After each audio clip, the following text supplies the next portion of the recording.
Welcome to KR engineering and career guidance YouTube channel subscribe చేయండి, like చేయండి, share చేయండి.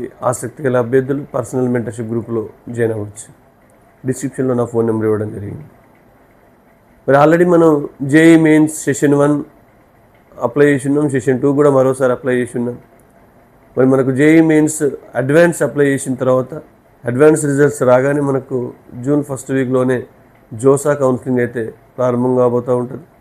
కాబట్టి మరి ఆల్రెడీ మనం ఇంతకుముందు అప్లై చేసినప్పుడే కేటగిరీ సర్టిఫికేట్ సంబంధించి ప్రధానంగా ఈడబ్ల్యూఎస్ కావచ్చు, ఓబీసీ నాన్ క్రిమిలియర్కి సంబంధించి కేటగిరీ సర్టిఫికేట్స్ మీరు తీసుకొని ఉన్నారు.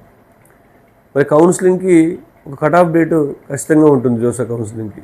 అది ఇంతకుముందు మీకు తెలియజేయడం జరిగింది. జోసా కౌన్సిలింగ్లో మీరు పార్టిసిపేట్ చేయాలంటే మీ కేటగిరీ సర్టిఫికేట్ ఖచ్చితంగా 1/4/2026 తర్వాత మాత్రమే చెల్లుబాటు అవుతుంది. అది ఓబీసీ నాన్ క్రిమిలియర్ వాళ్ళకి కావచ్చు, ఈడబ్ల్యూఎస్ సంబంధించి కావచ్చు. ఎస్సీ ఎస్టీ కేటగిరీ వాళ్ళకి ఓల్డ్ ఉన్నా సరిపోతుంది. కానీ ఈ 2 ప్రధానమైన కేటగిరీ వాళ్ళకు మీరు ఏప్రిల్ 1 తర్వాత మళ్ళీ కేటగిరీ సర్టిఫికేట్ తీసుకోవాల్సిందే.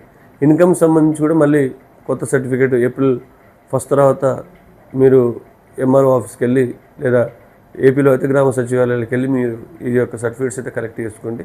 కౌన్సిలింగ్ వరకు వెయిట్ చేయకుండా ఏప్రిల్ స్టార్ట్ కాగానే తీసుకుంటే కొంత రద్దీ కూడా తక్కువ ఉంటుంది. కాబట్టి ఈ దిశగా మీరు సర్టిఫికేట్స్ సిద్ధం చేసుకోవాలి, కేటగిరీ సర్టిఫికేట్స్ అని తెలియజేయడం జరుగుతుంది. Thank you.